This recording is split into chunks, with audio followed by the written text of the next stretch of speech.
पेड़ गिरता है तो सिर्फ लकड़ी नहीं टूटती, किसी की जान भी टूटती है। दिल्ली की सरकारी इमारत में ठंडी एसी वाली मीटिंग चल रही थी। फाइल पर लिखा था कोल ब्लॉक और नीचे अडानी का नाम।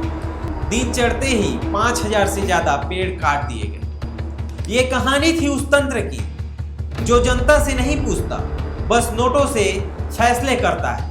जंगल के सीने पर खंजर, एक झोपड़ी, अंधेरे में डूबी रात। एक बूढ़ी औरत जंगल के किनारे मुंडा गांव की झोपड़ी में अपनी नातिन को कह रही थी, याद रखना बिटिया, पेड़ गिरता है तो सिर्फ लकड़ी नहीं टूटती, किसी की जान भी टूटती है। उसी रात दूर जंगल में कुछ चल रहा था जो आगे चलकर हजारों लोगों की किस्मत बदलने वाला है। मगर अभी सबको बस यह लग रहा है शायद कोई जंगली जानवर गश्त लगा रहा है। सत्ता की मेज पर सौदा। दिल्ली की सरकारी इमारत में ठंडी एसी वाली मीटिंग चल रही थी। फाइल पर लिखा था कोल ब्लॉक और नीचे अडानी का नाम। योजना थी महाराष्ट्र के 3 बड़े बिजली संयंत्रों को ईंधन की सप्लाई मिले। मगर असली खेल तब शुरू हुआ जब अडानी ग्रुप को खदान चलाने की जिम्मेदारी मिली। विकास के नाम पर जंगल की चुप्पी खरीद ली गई। किसी को भनक भी नहीं लगी कि जंगल की जड़ें हिलने वाली है। साल था 2017। मुंडा गांव और आसपास के 15 गांवों के लोग जब पहली बार सुनते हैं कि उनके जंगलों में खनन होने वाला है तो ये किसी को यकीन नहीं होता। हमारे जंगल जिनके बिना हम एक दिन भी जी नहीं सकते। चिरिन, एक तेज बोलने वाली महिला, लेखक और सामाजिक कार्यकर्ता, धीरे धीरे गांव में घूमती है। उसके साथ कांग्रेस विधायक विद्यावती सीदार भी जुड़ती है। साल था 2024, कानूनी उठाव पटक का साल। जनवरी में एनजीटी मंजूरी को रद्द कर देता है। यह बड़ा झटका होता है अडानी ग्रुप को, मगर वो रुके नहीं। अगस्त आते आते पर्यावरण मंत्रालय फिर से मंजूरी दे देता है। सब चुप है, जैसे डर में। 26 से 27 जून 2025 एक तारीख नहीं, काला दिन था। सुबह की पहली किरण से पहले ही 2000 से ज्यादा पुलिसकर्मी सरायटोला और मुंडा गांव में तैनात हो चुके थे। किसी को बाहर निकलने की इजाजत नहीं। दिन चढ़ते ही 5000 से ज्यादा पेड़ काट दिए गए।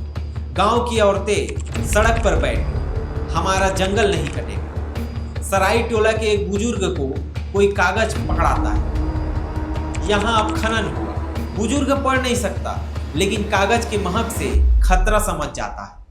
जब सरकार जंगल का नक्शा बनाने लगे तो समझ लो काटने की तैयारी है। कुछ संगठन लोगों के साथ खड़ी थी और उनका साथ दे रहा था, लेकिन सत्ता का जवाब था गिरफ्तारी। 7 लोग हिरासत में लिए गए बिना कारण बताए। कुछ पत्रकारों को अंदर घुसने ही नहीं दिया गया। किसी के खेत का किनारा उजड़ गया, किसी के देवस्थान के पेड़ काट दिए गए। आदिवासी और किसान दोनों सहमे हुए। पुलिस वाले पूछ रहे थे, तुम्हारा मालिक कौन है?